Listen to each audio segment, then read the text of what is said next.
सरकारी, निमसरकारी तसेच शिक्षक शिक्षकेतर कर्मचाऱ्यांच्या विविध प्रलंबित मागण्यांसाठी राज्यव्यापी आंदोलनाची हाक देण्यात आली असून 29 एप्रिलपासून बेमुदत संप पुकारण्यात येणार आहे।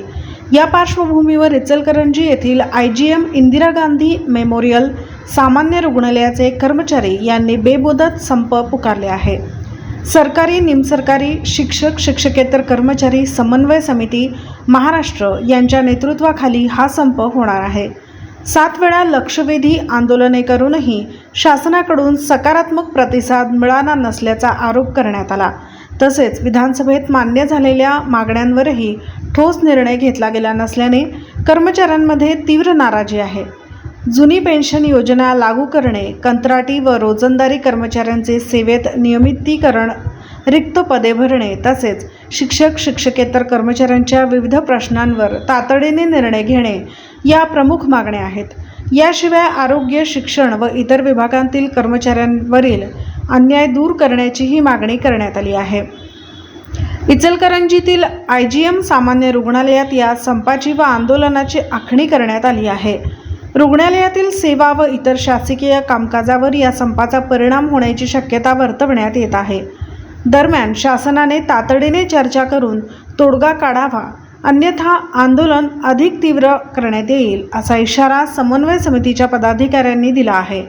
त्यामुळे 29 एप्रिलपासून सुरू होणाऱ्या या बेमुदत संपाकडे सर्वांचे लक्ष लागले आहे।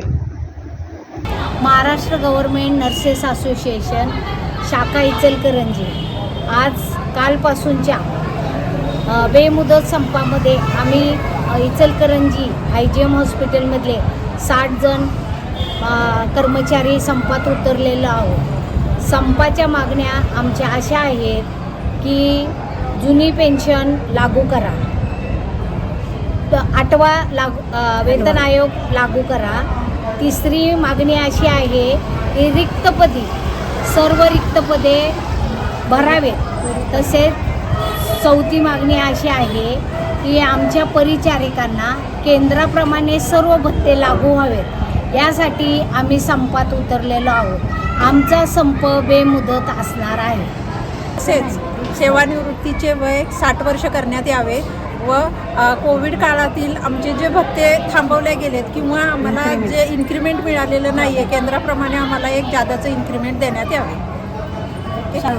तसेच प्रशासकीय बदलीमधून आम्हाला सगळ्या नर्सेसना वगळण्यात यावे।